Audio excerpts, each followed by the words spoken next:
안녕하세요. 여러분의 건강한 하루를 책임지는 투데이 주치의 시간입니다.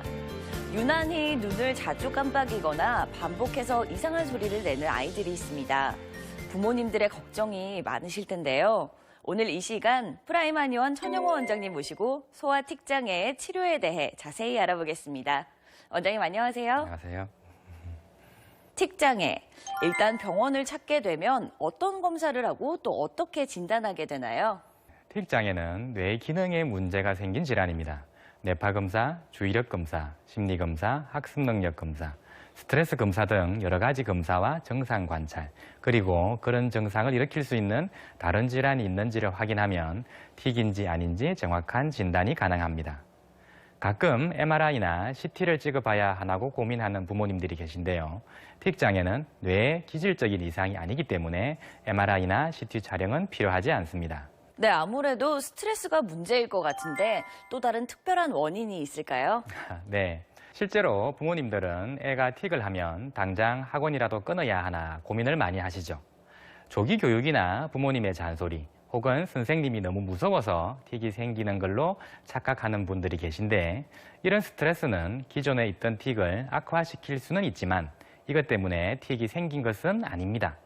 틱은 타고난 뇌의 과잉 흥분성이 주요 원인인데, 원래 그런 성향을 갖고 있는 아이가 자라면서 어느 순간 그것이 틱이라는 증상으로 나타나는 것입니다.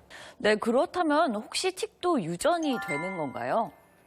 가만히 살펴보면 세상의 모든 질환은 어느 정도 약간의 유전성을 가집니다.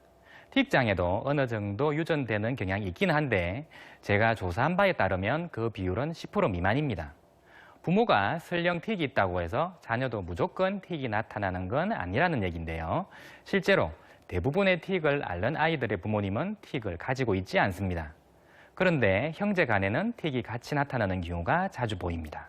네, 문제는 이 틱을 내버려 두면 성인까지 계속 이어질 수가 있다고요? 어려서 나타났던 틱을 적절하게 치료하지 않으면 일부는 성인기까지 계속 이어져서 성인 틱으로 진행할 수 있습니다. 더구나 예전에는 이렇게 소아틱이 성인까지 이어지는 경우가 많지 않았는데, 최근 들어 점점 더 그 비율이 늘어나고 있는데요.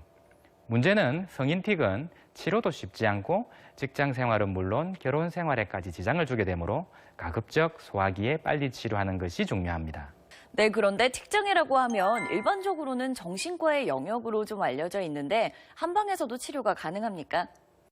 네, 그렇습니다. 약 400년 전에 저술된 동의보감에서도 건척 육순이라고 해서 틱에 대한 기록이 있을 만큼 실제로 한방에서 틱을 치료한 역사는 깊습니다. 한약 처방과 침을 기본으로 오장육부의 불균형을 바로잡는 전통 한의학적 치료와 생기능 자기조절 훈련, 청지각 훈련 등의 현대적인 훈련법을 잘 결합하면 난치성 성인 틱을 제외하고는 대부분 좋은 효과를 볼 수 있습니다. 네, 지금까지 도움 말씀 주신 프라임 한의원 천영호 원장님, 오늘 고맙습니다.